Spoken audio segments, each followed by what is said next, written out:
तो उनके साथ में काम किया जाएगा। आपके जैसे ऊर्जावान नौजवान की पूरे देश को जरूरत है। तो हम तो ये काम तो किसी भी हालत में आगे बढ़ाना ही है हमको। बहुत बहुत धन्यवाद। साहिल भाई आगे। मैं इस विषय में शहजाद आलम जी की जो बात है उस विषय में संक्षिप्त में थोड़ा सा बताना चाहूंगा। नंबर एक, कि शहजाद भाई आपने जो डिजिटलाइजेशन की और जो सारी बातें कही हैं उन चीज़ों की हमें बहुत ही ज़रूरत पड़ने वाली है, लेकिन इस वक्त उसको इम्प्लीमेंटेशन करने की स्थिति में हम नहीं हैं। और इतना मैं यहाँ स्पष्ट कर दूं, आगे हम पर्सनली भी बात कर सकते हैं, यहाँ संक्षिप्त में बात करनी है तो मैं ये बता दूं कि इस वक्त हमें चाहिए 5,500 लोग।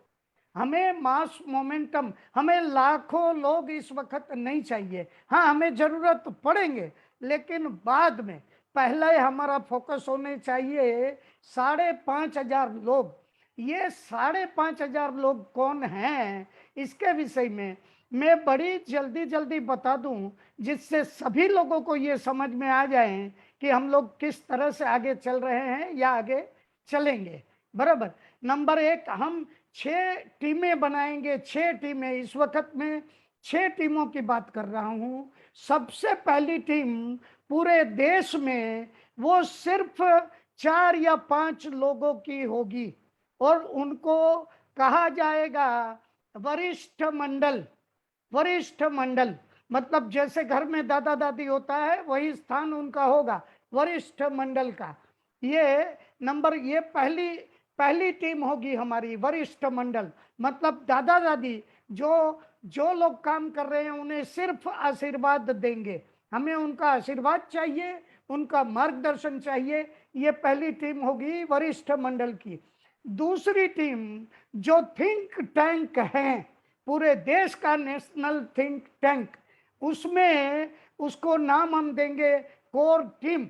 और उस कोर टीम में सिर्फ 8 या 10 लोग होंगे।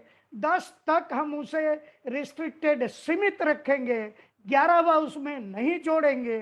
लेकिन उसके साथ और एक तीसरी टीम जो है, ये 10 लोगों वाली टीम हमारी होगी कोर टीम। इसे कोर टीम कहेंगे, जो पूरे देश में से 10 लोग ही होंगे। और उसके बाद जो तीसरी टीम है वो होगी कोर कमिटी, जिसकी संख्या हमें 30 तक रिस्ट्रिक्ट करनी चाहिए। मतलब पहली में आ गए, समझ लीजिए वरिष्ठ मंडल में 5, उसके बाद 10, 15, उसके बाद 30, मतलब हो गए 45। उसके बाद प्रत्येक राज्य से कुल मिलाकर के 28 राज्य और 8 केंद्र शासित प्रदेश, मतलब 36 टुकड़े हैं पूरे भारत के। वहां से उनकी साइज के अनुपात से, मतलब लोकसभा में किस राज्य की कितनी बैठकें हैं उनसे उनकी साइज तय की जाएगी।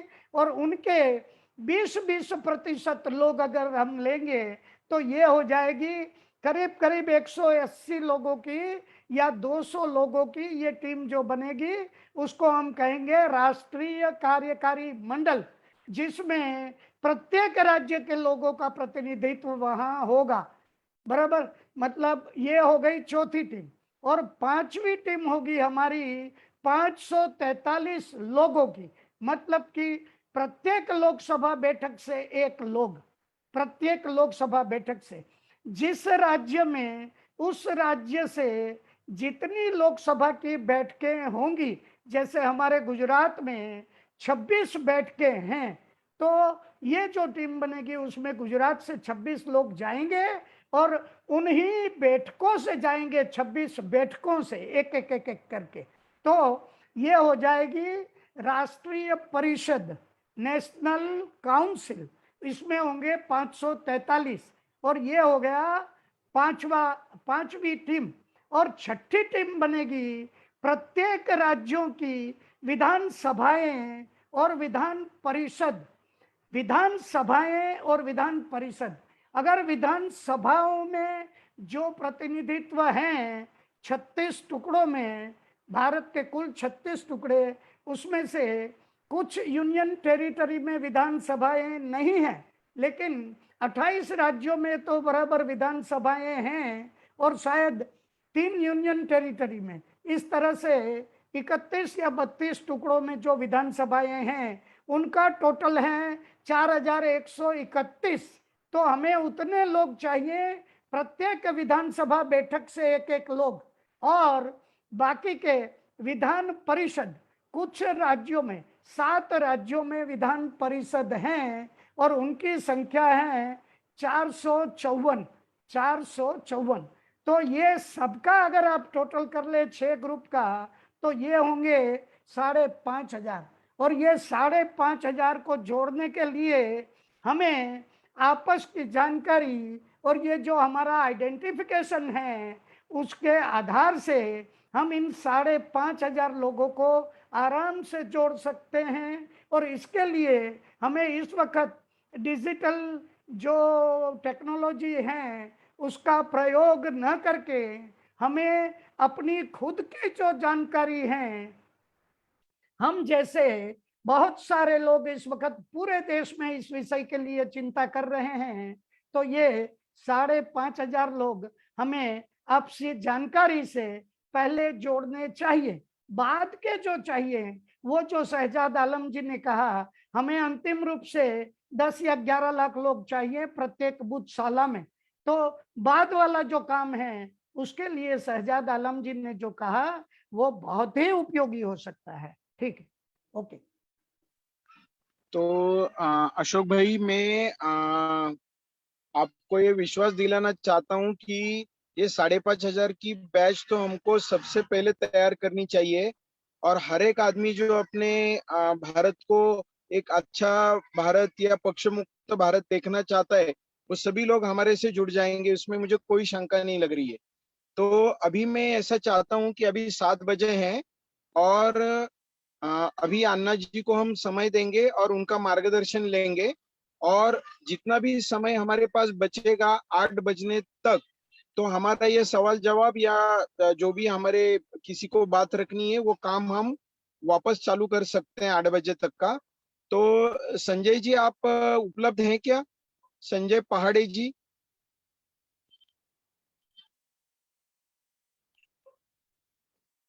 साहिल भाई, जरा आप चेक कीजिए। एक सेकंड सर, चेक कर रहा हूँ। हाँ जी, हाँ जी। हेलो हेलो, सुन रहे संजय, हो यहाँ से? यस सर, हाँ आवाज आ रही है।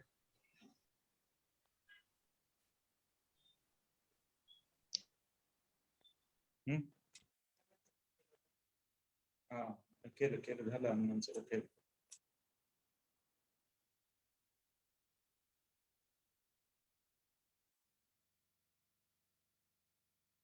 जी विनायक जी, यहाँ से आवाज आ रही है आपको? हाँ, बहुत बढ़िया आ रही है।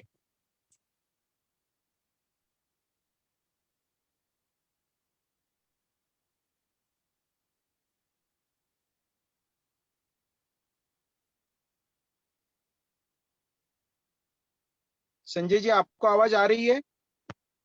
आवाज येतोय? आवाज हाँ, शुरू करना है। हाँ जी, सबसे पहले तो अन्ना जी, आपको चरण स्पर्श करते हुए आपका स्वागत करते हैं इस मीटिंग में। और हमने ये 5 बजे मीटिंग चालू किया है और अभी 2 घंटे हो चुके हैं, और सब लोग आपके मार्गदर्शन की राह देख रहे हैं। तो मैं आपको विनती करता हूं कि आप आपका मार्गदर्शन चालू कीजिए। धन्यवाद।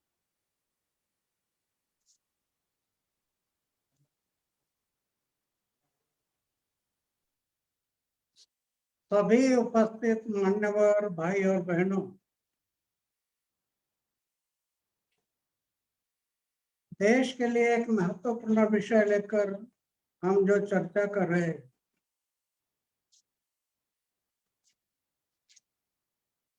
आजादी के लिए 1857 से 1947 तक 90 साल तक इतनी बड़ी कुर्बानी दी इस देश के लिए, आजादी के लिए।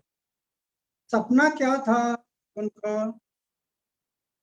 ये जुल्मी अंग्रेज को निकालना और हमारे देश में लोकतंत्र को लाना।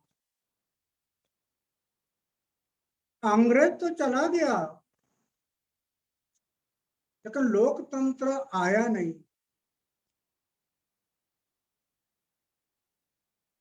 ऐसे क्या हुआ जो लोकतंत्र नहीं आया?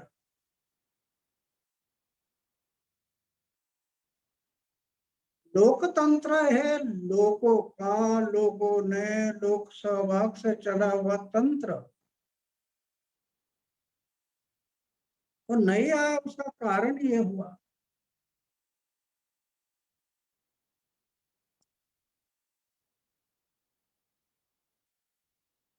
कि हमारे देश में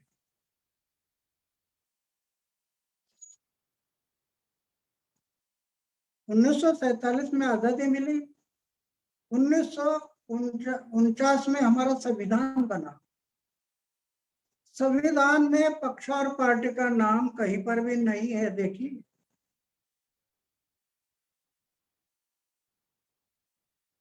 संविधान में अनुच्छेद 84 ख और ग में लिखा है, भारत में रहने वाली कोई भी व्यक्ति समूह नहीं, भारत में रहने वाले कोई भी व्यक्ति जिसकी उम्र 25 साल हो गई, ऐसे व्यक्ति लोकसभा का चुनाव लड़ सकते हैं। और भारत में रहने वाले कोई भी व्यक्ति जिसकी उम्र 30 साल हो गई तो लोकसभा का चुनाव लड़ सकते, ऐसा हमें संविधान का है। तो 1947 में आजादी मिली, 1949 में संविधान बना। संविधान में पक्ष और पार्टी का नाम कहीं पर भी नहीं है।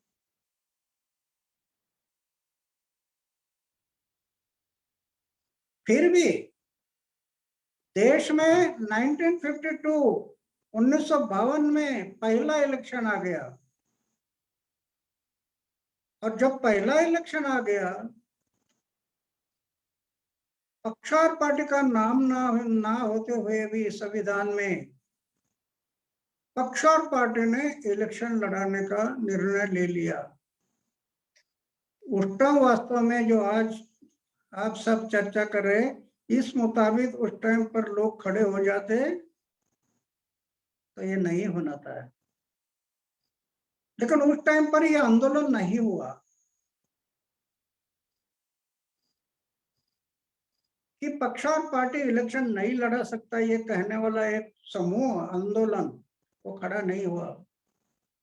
दूसरा है कि उस टाइम पर हमारा इलेक्शन कमीशन था, इलेक्शन कमीशन, उनकी ये जिम्मेदारी थी, उनका वो अधिकार था कहने का कि आप पक्ष और पार्टी के लोग चुनाव नहीं लड़ सकते, संविधान में पक्ष और पार्टी का नाम नहीं है, ऐसे कहना था। इलेक्शन कमीशन भी चुप बैठ गया। और 1952 का जो इलेक्शन हो गया वही घटना बाह्य हो गया। घटना बाह्य इलेक्शन होने के कारण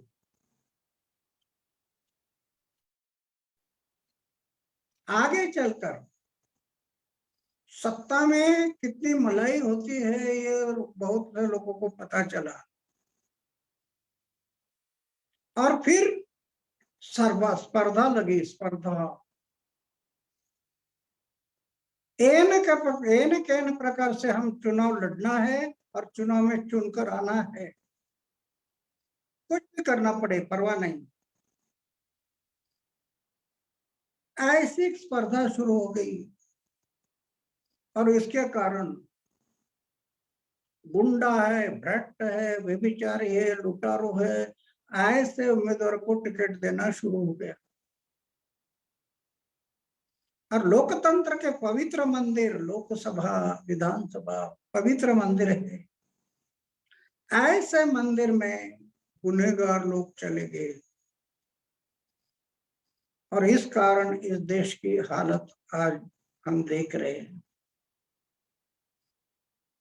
तो इसलिए मैं करीब 20 साल हो गया लड़ रहा हूं पटेल साहब, हम लोग कई बार बैठे थे,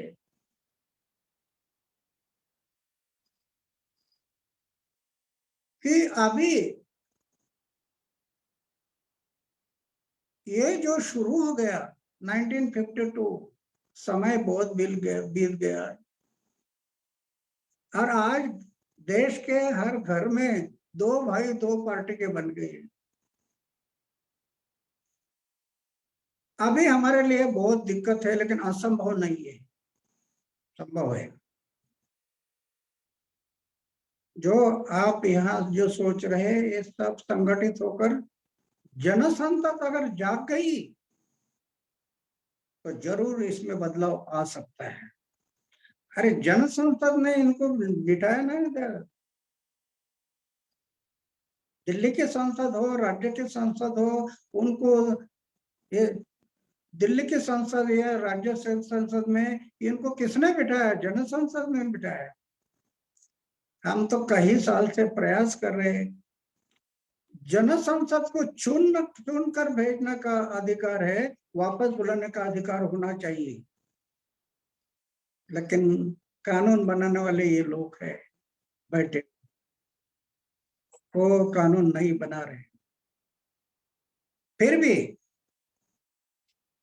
हम लोग कोशिश छोड़े नहीं, लड़ते रहे। इलेक्शन कमीशन के साथ भी कई बार उनके दफ्तर के सामने मोर्चा लेकर गए, गाड़ी में बिठाया और दूर लेकर जाकर छोड़ दिए। तो ये करना पड़ेगा। तो मेरा कहने का मतलब है कि आज आप सब बात कर रहे हैं,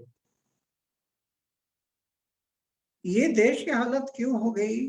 हमारा संविधान बोला व्यक्ति और पक्ष और पार्टी चुनाव लड़कर समूह भेज रही, समूह संसद में। संविधान के मुताबिक व्यक्ति जाना, व्यक्ति अगर जाती तो आज जाति पाति धर्म वंश का जो जहर फैल गया वो नहीं फैलना था। व्यक्ति अगर जाती तो आज का जितना भ्रष्टाचार बढ़ गया वो नहीं बढ़ना था। ये समूह गया,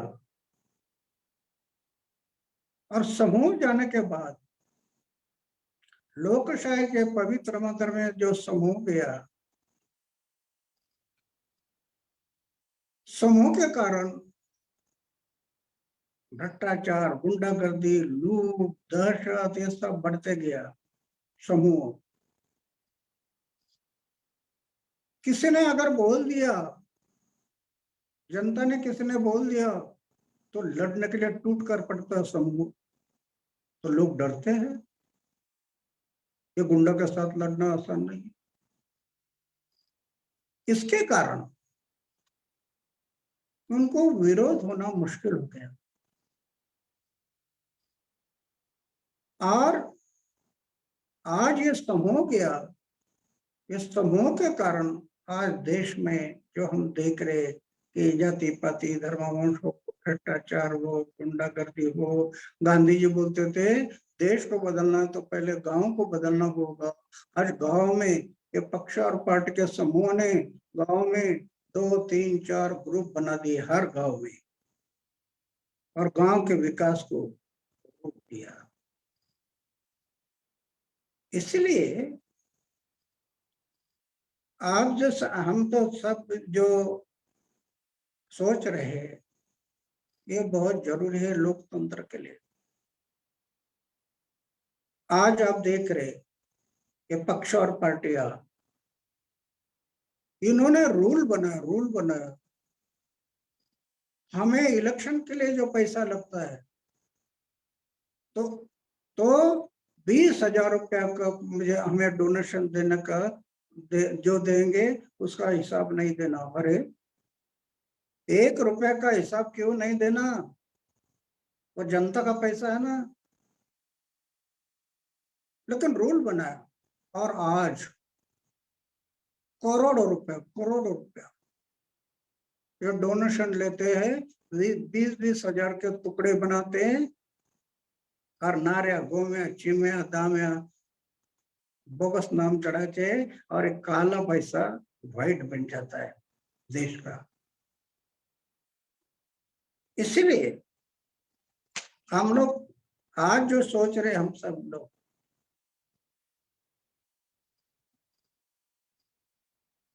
वो सोचते समय में पटेल साहब को भी बताया था, झटपट नहीं होगा, समय लगेगा, इतना जल्दी नहीं होगा, क्योंकि समय काफी बीत गया और पक्ष और पार्टी इतनी दिमाग में बढ़ गई लोगों के, उसको निकालने के लिए समय लगेगा, लेकिन असंभव नहीं है, संभव है।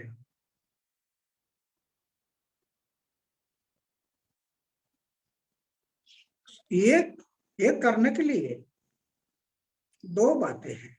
एक बात तो अच्छी हो गई, हम इलेक्शन कमीशन के साथ थोड़े से लड़ते लड़ते मैं उनको बताया, संविधान में पक्ष पार्टी का नाम नहीं तो चिन्ह कहां से आया, कैसे चिन्ह आ गया, ये जो पक्ष और पार्टी में नाम ही नहीं है। काफी दिन तक ये लड़ते रहे। अभी एक बात अच्छी हो गई कि इलेक्शन कमीशन में एक काम किया कि इलेक्शन में उम्मीदवार का नाम और फोटो डाल दिया। अभी हमारा कहना है कि चिन्ह निकालो ना, इलेक्शन के लिए नाम और फोटो बस दो बातें है, दो बातें ठीक है, चिन्ह की क्या जरूरत है। अरे चिन्ह उस टाइम पर अनपढ़ लोग थे, पढ़ नहीं सकते थे 1952 में, इसलिए वो चिन्ह डाला। फोटो की सुविधा नहीं थी, कैमरे नहीं थे। आज हर एक के जेब में फोटो निकालने की सुविधा है।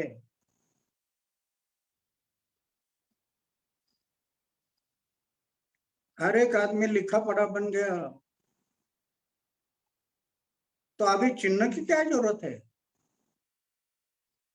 चिन्ह को हटाओ। तो काफी बार हम लोग आंदोलन किया, लेकिन ये पक्ष और पार्टी के दबाव के कारण हो सकता है इलेक्शन कमीशन ने सिर्फ एक काम किया, उम्मीदवार का नाम और फोटो डाल दिया, लेकिन चिन्ह रखा। तो मैं इलेक्शन कमीशन को ये कह रहा था कि चिन्ह की जरूरत क्या। आज देश में टीचरों के इलेक्शन होते हैं, जो लिख के पढ़े जो वर्ग है उनके इलेक्शन करते हैं, ग्रेजुएशन, उनको तो चिन्ह नहीं है, सिर्फ नाम और फोटो है। जब वो होता है तो सब देश में क्यों नहीं होता, सिर्फ उम्मीदवार का नाम और फोटो, बस दो बातें। ये अगर आ गया नाम और फोटो, तो ये पक्ष और पार्टी तंत्र ऑटोमेटिक नेस्त नबूद हो जाएगा और लोकतंत्र आएगा देश में। सिर्फ चिन्ह को हटाना, हम लोग काफी दिन तक आंदोलन करते रहे, लेकिन हमारी शक्ति कम पड़ गई। आगे के लिए हमें सिर्फ ये चिन्हों को हटा देना, और चिन्ह हट गया और नाम और फोटो आ गया तो देश में लोकतंत्र आने में समय नहीं लगेगा।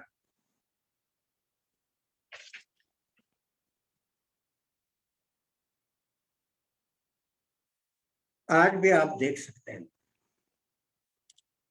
लोकसभा ये लोगों की होनी चाहिए, लोकसभा लोगों की है। आज लोकसभा किसकी है, लोगों की नहीं, पक्ष और पार्टी की है, इसलिए ये देश की हालत हो गई। लोकसभा ये लोगों की होना चाहिए, और लौकिकी तब होगा कि चिन्ह जब निकल जाएगा तो लोगों की लोकसभा बनेगी। पक्ष और पार्टी की लोकसभा होने से दिल में आए ऐसे कानून बनाते। मैं तो कई बार सरकार को भी, दिल्ली में मेरा आंदोलन हो गया था, उस टाइम पर सरकार के विरोध में 5 अप्रैल 2011 में आंदोलन किया था। उस टाइम पर यही उनको बताया था सरकार में, अरे कानून लोकसभा और विधानसभा बनते हैं, कानून बनते हैं लोकसभा और विधानसभा में, लेकिन कानून का ड्राफ्ट जनता को पूछकर बनाओ ना। यह है लोकतंत्र, यह है प्रजातंत्र।